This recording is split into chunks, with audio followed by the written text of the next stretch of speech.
Boa noite, amada igreja do Senhor. Mais uma vez estamos aqui para cultuar o nosso Deus, para louvar ao nome do Senhor.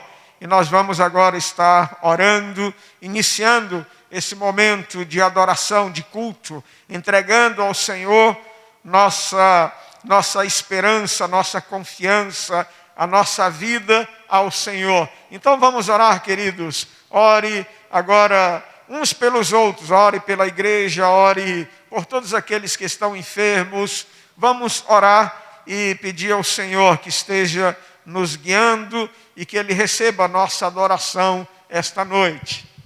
Pai, nós te damos graças, Senhor, por essa noite, por esse momento, Deus, tão especial, que Tu nos dás, meu Pai, para nós te adorarmos, para nós cultuarmos a Ti.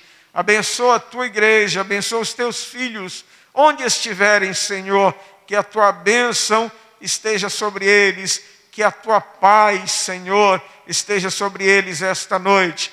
Recebe o nosso louvor, a nossa adoração, em nome de Jesus. Amém e amém.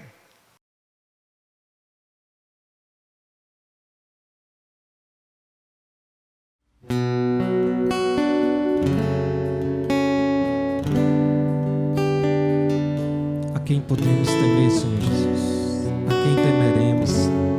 É o Senhor que nos guarda. O Senhor é a minha luz e a minha salvação. A quem temerei? É a força da minha vida, de quem me recearei. A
Senhor Deus, em Teu nome, Pai, em Teu nome tudo passa. Em Teu nome a enfermidade passa. Em Teu nome, Pai, que é maravilhoso, que é poderoso, Pai.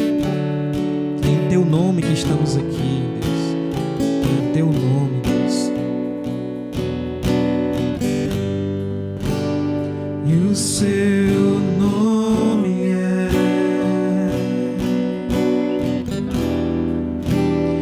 maravilhoso.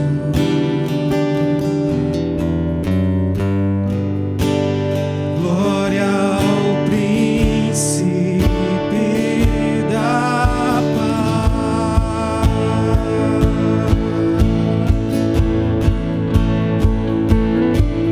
E o céu começa a se abrir, toda a terra se dobrou a Ti. Cristo, Rei dos Reis, veio nos buscar.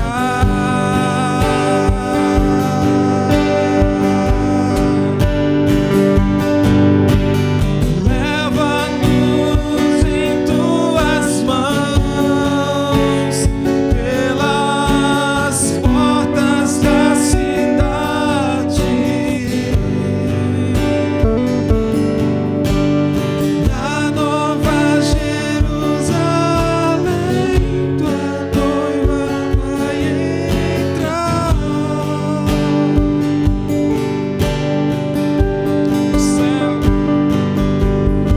E o céu começa a se abrir, toda a terra se dobrou a Ti.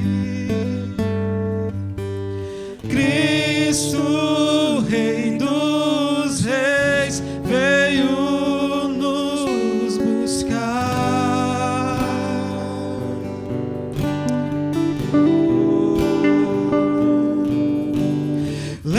Leva-nos em Tuas mãos, pelas portas da cidade.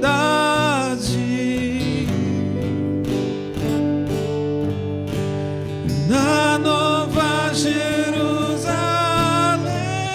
Tua noiva vai entrar. Haverá um momento que cantaremos santo. Tu és santo, santo, santo é o Senhor. Junto com os anjos cantaremos. Tu és santo, santo, santo é o Senhor.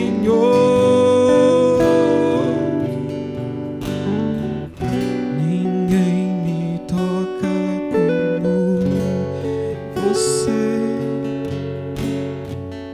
Ninguém me vê como Você me vê. Faz brilhar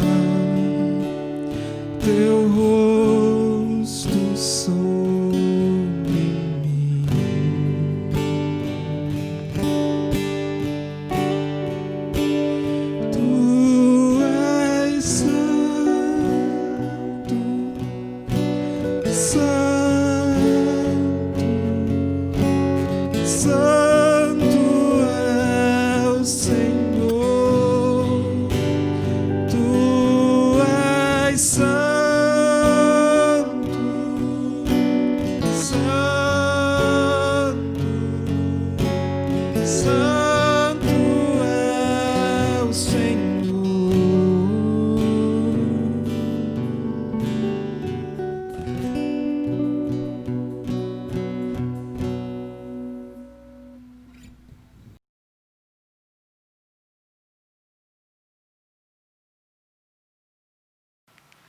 Uma boa noite, amados irmãos, a graça e a paz do Senhor Jesus.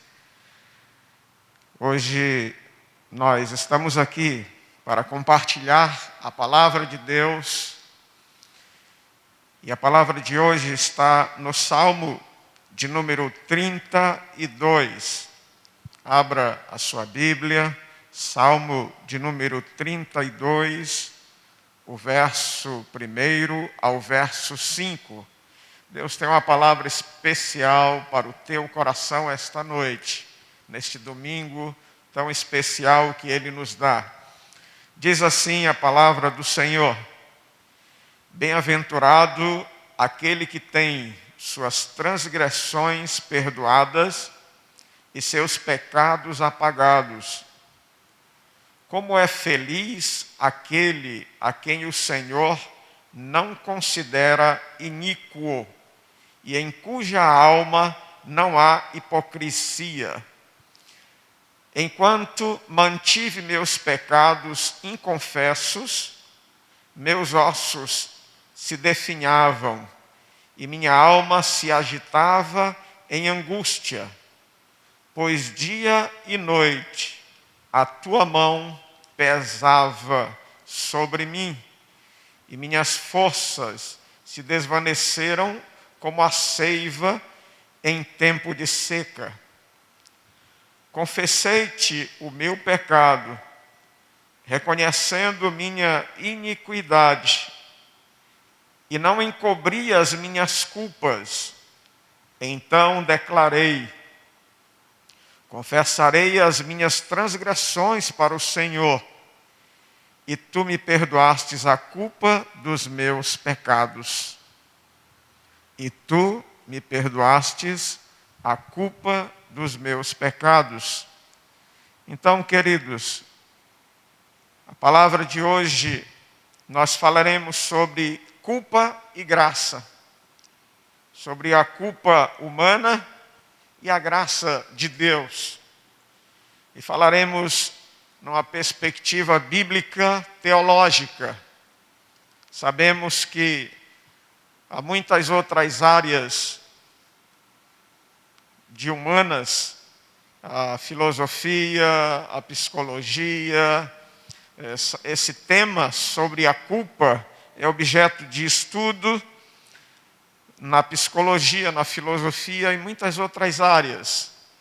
Mas há uma peculiaridade quando nós estudamos sobre a culpa do ponto de vista bíblico, com pressupostos bíblicos.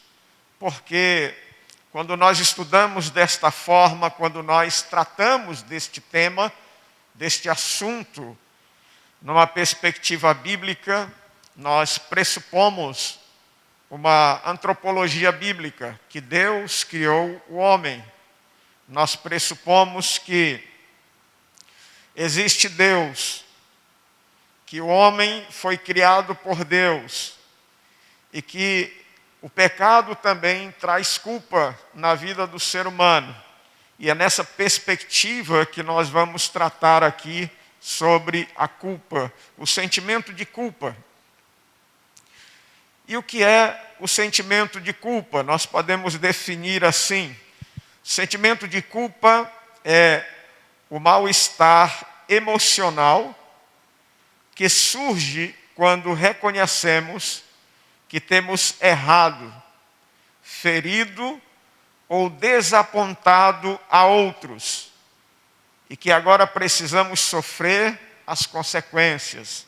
Então este é o sentimento de culpa. A culpa é uma resposta pessoal emitida em função de uma falta própria ou de outrem. Então, quando nós analisamos sobre esse sentimento, esse mal-estar emocional, nós percebemos que a culpa é responsável por grande parte do sofrimento humano. Basta você trabalhar com o ser humano, você acompanhar o ser humano, como é o nosso caso, através do aconselhamento pastoral, mas basta você lidar com o ser humano e você vai ver que grande parte do sofrimento do homem está relacionado à culpa. A culpa é responsável por isso. É só você conversar com uma pessoa deprimida, uma pessoa angustiada, uma pessoa solitária. Você conversa com membros de famílias em que há uma recorrência de violência. Você conversa com famílias em que há uma pessoa dependente química, dependente do álcool. Você conversa com pessoas que estão passando por crises conjugais, e quase sempre você vai detectar que a culpa faz parte desses múltiplos problemas. Você vai perceber que a culpa faz parte do sofrimento humano. E o texto que nós lemos, nós vemos o salmista Davi falando sobre o perdão que restaura. Este é um salmo didático de Davi, e ele começa dizendo que é bem-aventurado aquele que tem as suas transgressões perdoadas e seus pecados apagados. Aquele que Deus não considera iníquo. E ele vai falar de uma experiência própria de culpa, de sentimento de culpa proveniente de uma transgressão da lei de Deus, de uma transgressão de um código de ética do próprio Deus. E aí nós vemos no verso 3, em que ele começa a relatar isso, dizendo que enquanto ele, depois daquela situação de pecado, enquanto ele ficou calado, ele não confessou, aí ele começa a trazer até uma descrição de uma somatização, em que ele, no verso 3, ele diz assim: enquanto mantive meus pecados inconfessos, meus ossos se definhavam e minha alma se agitava em angústia. E aí ele continua relatando, dizendo que ele sentia todas as noites as mãos de Deus pesarem sobre ele, em decorrência da culpa que ele carregava. E ele começa a falar sobre o corpo, a alma, as consequências, a ação da culpa na vida de um ser humano, na consciência, no corpo, no dia a dia. E ele diz que sentia a mão de Deus pesando sobre ele e as forças se desvanecendo, como a seiva em tempo de seca, a seiva de uma planta, de uma árvore secando. E aí ele, no verso 5, ele vai falar sobre a confissão, em que ele não encobriu a culpa, mas aí ele confessa. E aí vemos que ele afirma que Deus o perdoou. Então, vamos pensar um pouco sobre a culpa. O que é culpa? Nós aqui já definimos, mas nós podemos identificar vários tipos de culpa, e que pode ser agrupados em algumas categorias, em duas, no geral, em duas, que é a culpa objetiva e a culpa subjetiva. Então, nós vemos que existem essas duas categorias. A culpa objetiva, o que é isso? É aquela que ocorre quando uma lei é quebrada e o transgressor é culpado. Seja esse transgressor concorde ou não com aquela lei, mas quando ele quebra a lei, então ele é culpado. Isso é o que aconteceu com Davi, como nós vimos aqui a descrição no Salmo de número 32, há muitos outros salmos que falam sobre esse sentimento de culpa de Davi, que nós chamamos de salmos penitenciais. Mas voltando aqui a essas duas definições, a culpa objetiva e a culpa subjetiva. O que é a culpa objetiva? É quando uma lei é quebrada. E aí, o transgressor daquela lei é culpado. E aí nós podemos ver vários tipos, subcategorias, vamos assim dizer, várias classificações distintas desta culpa objetiva. Existe a culpa legal, que é a violação de leis da sociedade. Um exemplo, avançar um sinal vermelho no trânsito é um exemplo desta culpa legal, em que a pessoa vai contra aquela legalidade. Existe a culpa teológica. A culpa teológica é a desobediência a Deus. Na filosofia, a ética é responsável pela parte prática. Na filosofia, nós vemos que a ética ela está relacionada ao dever, ou seja, como nós devemos agir. E nós dizemos que o cristão tem uma ética teônoma, Theos, Deus, nomos, lei. Então a nossa ética vem de Deus, vem da palavra de Deus, está amparada, embasada nas Escrituras. E aí nós vemos essa culpa teológica é quando o homem entra em desacordo com Deus. E aí nós vemos que há esse sentimento de culpa. Existe também a culpa pessoal, que é a violação dos nossos próprios padrões pessoais. Então, a nossa consciência, nós somos criados por Deus e com a consciência. E a nossa consciência nos acusa, então essa é a culpa pessoal. Existe ainda um outro exemplo de culpa objetiva, que é a culpa social. A culpa social é a quebra de uma regra que às vezes nem está escrito, mas é socialmente escrita como válida. A sociedade aceita aqueles princípios, aqueles valores. E aí, quando a pessoa quebra esses princípios, vem a culpa social, a culpa no meio social. Então, esses são exemplos da culpa objetiva, que está relacionado às leis. Então, a culpa objetiva é quando uma lei é quebrada, e vem a culpa legal, a culpa teológica, a culpa pessoal, a culpa social. E nós vimos também, num outro grupo, num segundo grupo, a culpa subjetiva.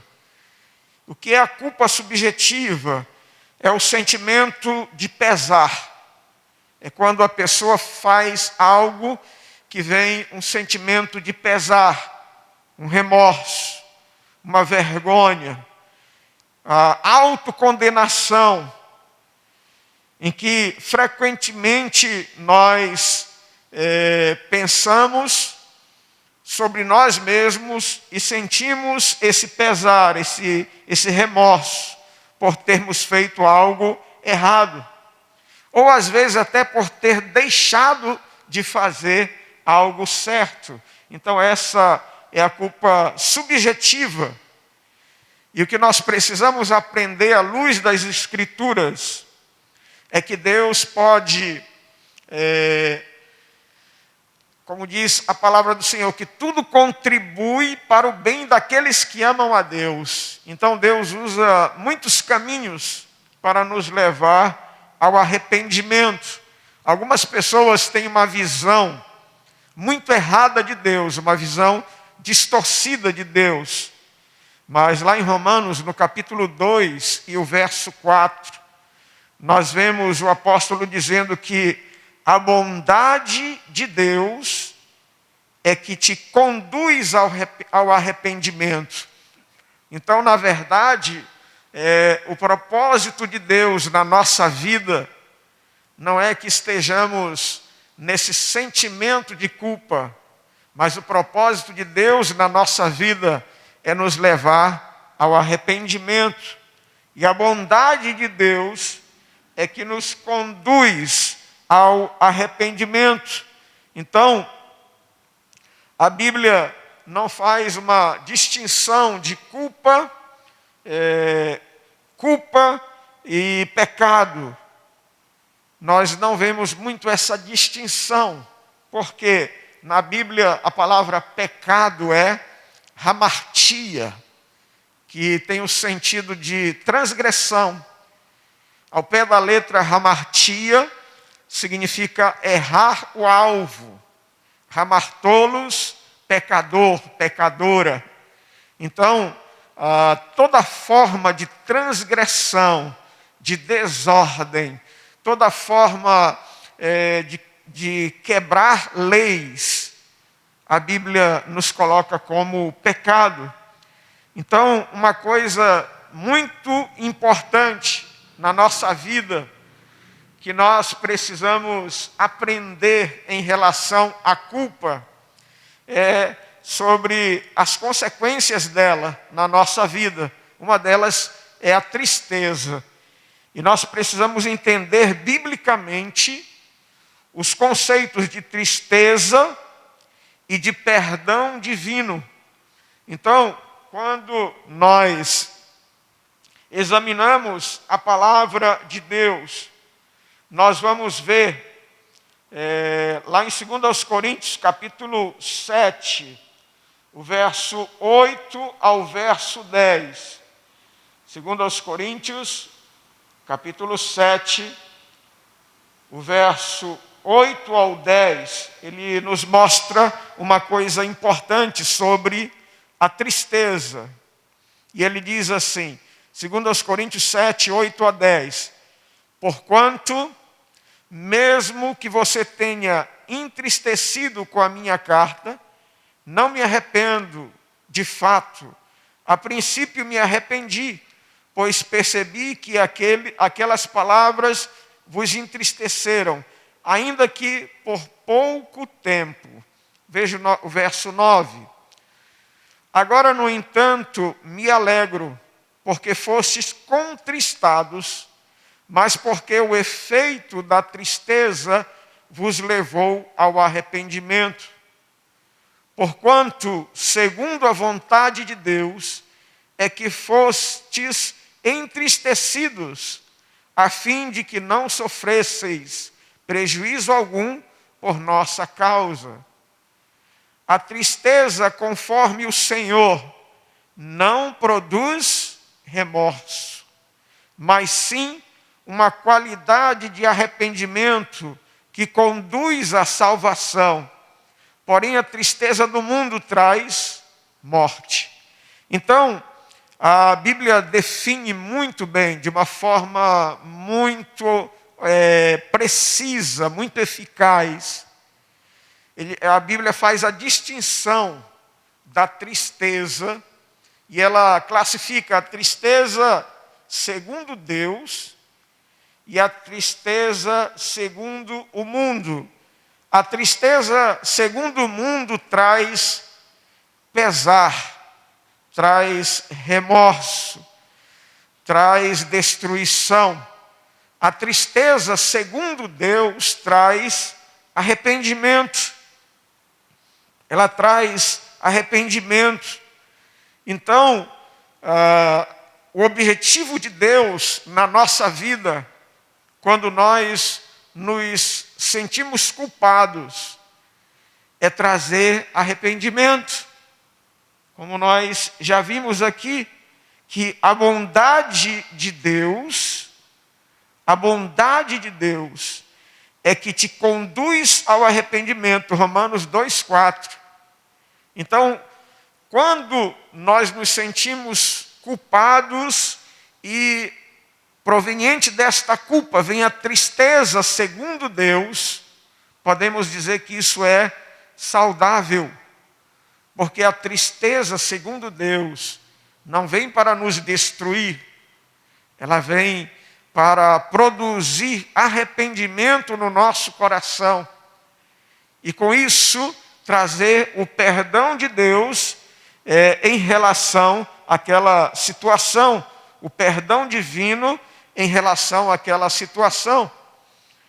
Nós também, quando analisamos a culpa, podemos analisar sobre a causa ou causas da culpa. Vejamos aqui então as causas da culpa. Por que as pessoas se sentem culpadas? Há muitas causas. Uma delas são as experiências passadas e expectativas irreais. Então, as pessoas vivem experiências no passado e isso às vezes traz muita culpa na infância. Por isso Freud dizia que a criança é pai do homem, porque muita coisa que nos acontece na nossa infância e são coisas que trouxeram traumas, trouxeram situações complicadas na nossa vida, nos acompanham na vida adulta, assim como também coisas positivas da nossa infância nos fortalecem enquanto adultos. Por isso, uma das causas da culpa são essas memórias das experiências do passado. Outra causa são expectativas que nós criamos ou que alguém criou e colocou sobre nós, expectativas muito altas, e nós não alcançamos aquela expectativa, e aí vem a culpa. Vem a culpa porque nós sabemos pela Bíblia Sagrada que nós não conseguimos viver sem pecar. Deus nos incentiva para que nós não vivamos pecando, mas nós não somos perfeitos. Então, às vezes, nós mesmo colocamos padrões de perfeição, de perfeccionismo, e quando nós não alcançamos esses padrões, nós nos sentimos culpados. Deus desaprova o pecado. Isso está claro na Bíblia. Mas a palavra do Senhor diz que Deus enviou o seu Filho. João 3,16 diz, porque Deus amou o mundo de tal maneira que enviou o seu Filho unigênito, para que todo aquele que nele crê não pereça, mas tenha a vida eterna. Então, Deus desaprova o pecado, mas Ele providenciou uma forma de nós nos reconciliarmos com Ele, uma forma de nós realmente sermos perdoados por Ele.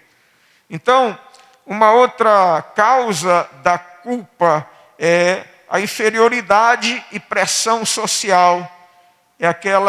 A palavra do Senhor diz que o mundo jaz no maligno. E há muita gente que se acha inferior, é aquele sentimento de inferioridade, e isso traz culpa sobre a pessoa. Às vezes, a pressão social faz com que uma pessoa repreenda a outra, e isso traz culpa sobre aquele que é repreendido. E às vezes traz culpa também sobre quem repreende. Então nós estamos sujeitos a todas essas situações, sentimento de inferioridade, pressão social, mau desenvolvimento da consciência. Exatamente quando nós pensamos de forma muito rígida, quando nós temos uma ideia de certo e errado de uma forma muito rígida. E nós somos imperfeitos, nós não somos seres perfeitos. E às vezes há uma visão distorcida sobre o que é certo, o que é errado, sobre o que é direito, o que é perfeito, o que é imperfeito. E essas visões distorcidas nos fazem também ter uma consciência das coisas de maneira errada. Existe também a influência sobrenatural. Influência sobrenatural. A palavra do Senhor diz que Satanás é o acusador dos irmãos. E nos mostra, a partir lá de Gênesis, no capítulo 3, que o homem pecou. Que o homem transgrediu as leis de Deus. Que o homem se voltou contra Deus. Então, a partir desse momento, o homem começa a se sentir culpado. Mas Deus providenciou uma resposta, uma solução para essa imperfeição humana, que foi Jesus Cristo morrer por nós, para que os nossos pecados fossem perdoados. Então, Deus pode usar aquele sentimento de culpa para nos aproximar dele, para nós nos arrependermos. Mas o inimigo pode usar esse sentimento para nos acusar mais ainda, para ser um sentimento contra nós, um sentimento destrutivo. E aí nós vemos, queridos, que essas são causas, teriam muitas outras, da culpa. Existem os efeitos também da culpa. Ou seja, a culpa pode ter várias consequências. Se uma pessoa vai infringir uma lei, ele é culpado e ele pode ser preso, ele pode sofrer consequências legais. Se ele infringir uma lei social, isso pode gerar crítica da sociedade, de outras pessoas. Então, isso leva a um sentimento de autocondenação, a um sentimento de tristeza. Nós já falamos da culpa teológica, que tem consequências mais sérias, que é exatamente o homem transgredir as leis de Deus. E existe na Bíblia quem acha que não há punição para o homem. Existe. A palavra de Deus diz que o salário do pecado é a morte. Mas o mesmo texto diz que o dom gratuito de Deus é a vida eterna. Então, amados, nós sabemos que as pessoas, quando se sentem culpadas, elas procuram aconselhamento. Procuram aconselhamento porque esse sentimento de culpa, ele exerce uma influência na vida do ser humano, de diversas maneiras. E às vezes o ser humano que está nesse sentimento de culpa, ele se torna totalmente defensivo. Há um pensamento defensivo. E desde o momento em que o homem pecou contra Deus, ele começa a se defender. Quando Deus pergunta para Adão: Adão, quem te fez pecar? E ele já transfere para a mulher e diz: a mulher que tu me destes. Na verdade, ele também está transferindo para o próprio Deus. Isso é algo que ainda hoje ocorre com o ser humano, esse pensamento defensivo, que é a pessoa que se sente culpada, ela transfere esta culpa para os outros.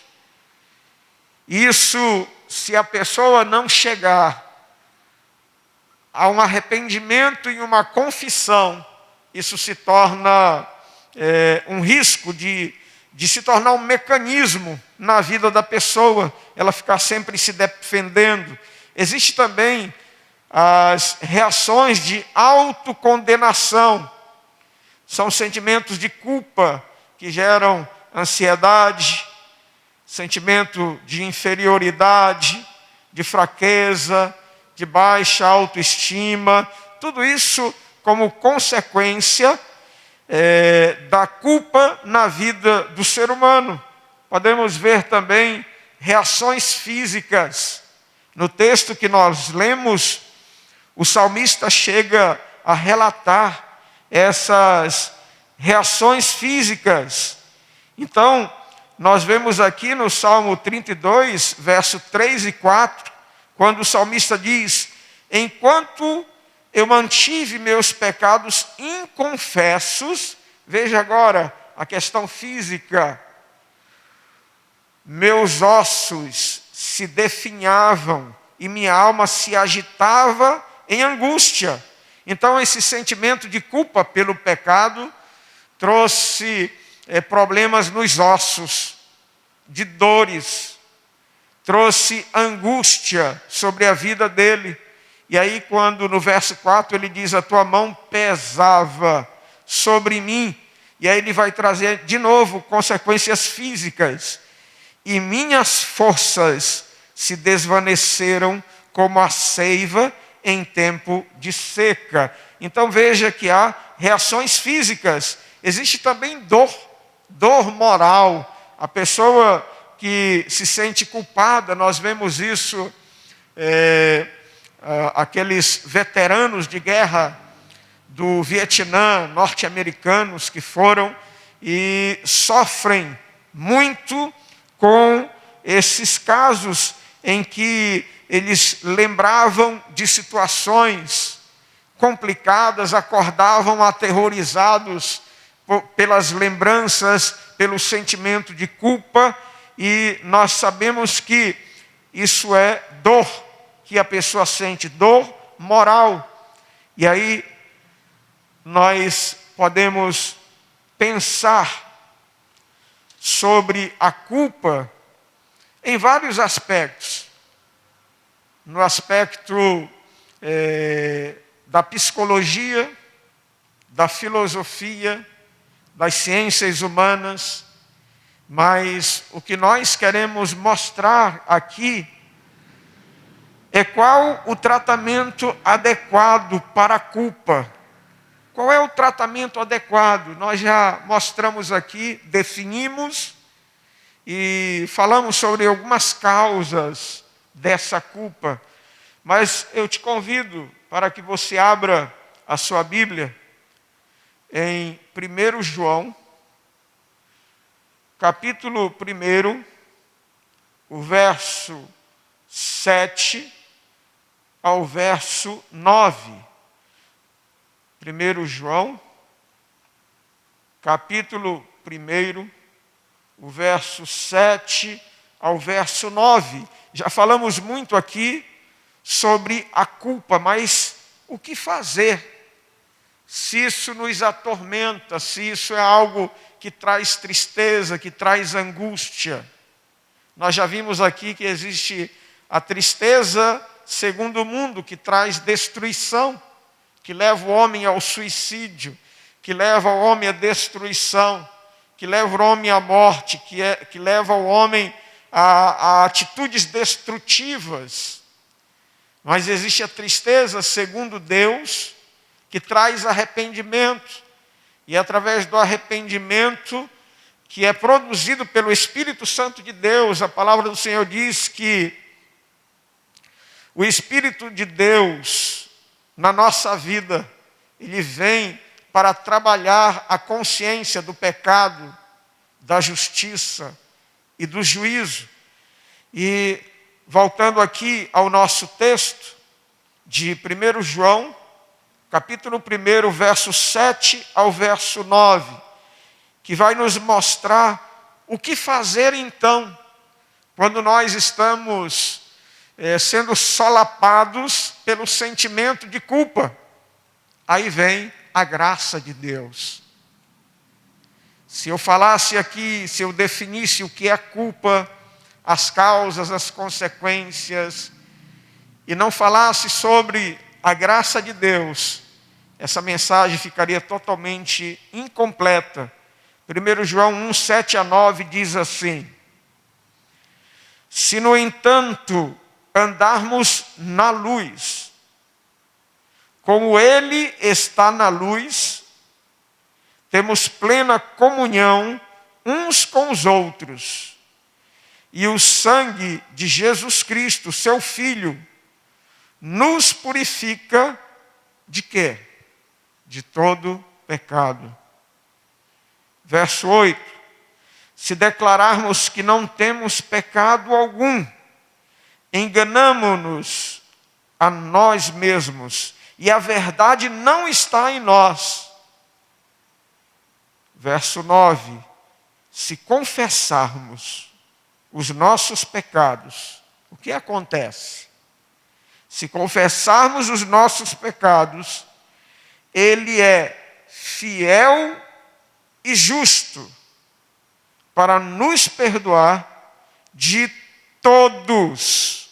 Não está falando do pecado, de um pecado específico, mas está falando de todos. Nós falamos aqui da culpa objetiva, da culpa subjetiva. Então, todos os exemplos que nós demos, se confessarmos os nossos pecados, Ele é fiel e justo para nos perdoar de todos os pecados e nos purificar de qualquer injustiça. Ele é fiel, Ele é justo. Então aqui nós vemos, à luz da palavra de Deus, qual a perspectiva bíblica que Deus nos oferece para nós nos libertarmos da culpa. Existe muita gente que está sofrendo e que às vezes há uma autocondenação, a pessoa mesmo diz, eu não me perdoo, mas quando você toma essa atitude de dizer, eu não me perdoo, você está sendo, ou querendo ser, mais justo que Deus. Porque Deus não quer que você viva solapado por esse sentimento de culpa. Deus não quer a tua destruição. Deus quer te levar ao arrependimento. E se nós confessarmos os nossos pecados, Ele é fiel e justo para nos perdoar todos os pecados. Ele não só perdoa, mas Ele nos torna puros, nos purifica de toda injustiça. Então, eu quero concluir esta palavra, lendo novamente o Salmo de número 32, e o verso 1 a 5, que diz: bem-aventurado aquele que tem suas transgressões perdoadas e seus pecados apagados. Como é feliz aquele a quem o Senhor não considera iníquo e em cuja alma não há hipocrisia. Enquanto mantive meus pecados inconfessos, meus ossos se definhavam e minha alma se agitava em angústia. Pois dia e noite a tua mão pesava sobre mim e minhas forças se desvaneceram como a seiva em tempo de seca. E aí veja, o mesmo que nós lemos aqui em 1 João, capítulo 1, versos 7 ao 9. Qual foi a solução na vida do salmista Davi? Você que já leu a história deste grande homem de Deus, você sabe que ele cometeu pecados terríveis. Ele mandou um homem para a frente de batalha para morrer. Ele pecou ficando com a mulher deste homem e fez tudo intencionalmente. Aqui ele fala da culpa dele, do sentimento que ele estava vivendo de culpa. Mas no verso 5, a solução é: confessei-te o meu pecado, reconhecendo a minha iniquidade, e não encobri as minhas culpas. Então declarei, confessarei as minhas transgressões para o Senhor, e tu perdoastes a culpa dos meus pecados. Então aqui está a solução, aqui está o caminho de Deus, aqui está a sabedoria de Deus, para que você pare de sofrer, para que você pare de se condenar, para que você pare de viver uma vida de opressão, de consequências psicológicas, de consequência física, mental, espiritual. Porque Deus coloca diante de nós a solução. Deus coloca diante de nós uma solução que está baseada em Cristo, na justiça de Cristo. É nós nos arrependermos, confessarmos e alcançarmos o perdão. Aqui a palavra está dizendo que Ele é fiel e justo para nos perdoar. Deus abençoe a tua vida e que você reflita nessa palavra. Pare de sofrer, pare de viver sendo atormentado pela culpa. Confesse ao Senhor. Existe a culpa verdadeira, mas existe aquela culpa que é imposta pelo inimigo, a falsa culpa. Então, vá diante do Senhor em oração, com contrição no coração, confesse ao Senhor, e Ele é fiel e justo para te perdoar de toda transgressão, de todo pecado. Amém? Vamos orar? Pai Santo, eu peço agora, Senhor, sobre a vida de toda a tua igreja, de todos os teus filhos. Sabemos, meu Pai, que há muitas vidas que vivem atormentadas pela culpa, mas que tu, Senhor, nos destes o caminho, a solução. Tu nos destes, Senhor, um caminho, Deus, que nos livra do sentimento de culpa, meu Pai, que é o perdão de teu Filho Jesus Cristo sobre nossas vidas. É o arrependimento e a confissão dos nossos pecados. Por isso, Senhor, eu peço a tua bênção sobre os teus filhos, que nesta hora estão sofrendo, aqueles que estão sofrendo por algum sentimento de culpa, meu Pai, que nesta hora o teu Espírito venha trazer ao coração dele arrependimento, ao coração dele, ao coração dela, para que possam, Senhor, estarem totalmente livres, libertos, meu Pai, de todo sentimento de culpa. Te agradecemos, Pai, em nome de Jesus. E a graça do Senhor Jesus, o amor de Deus, o Pai, a comunhão e as consolações do Espírito Santo de Deus, seja com toda a igreja do Senhor. Amém e amém. Tenha uma semana abençoada e que Deus abençoe a tua vida. E o seu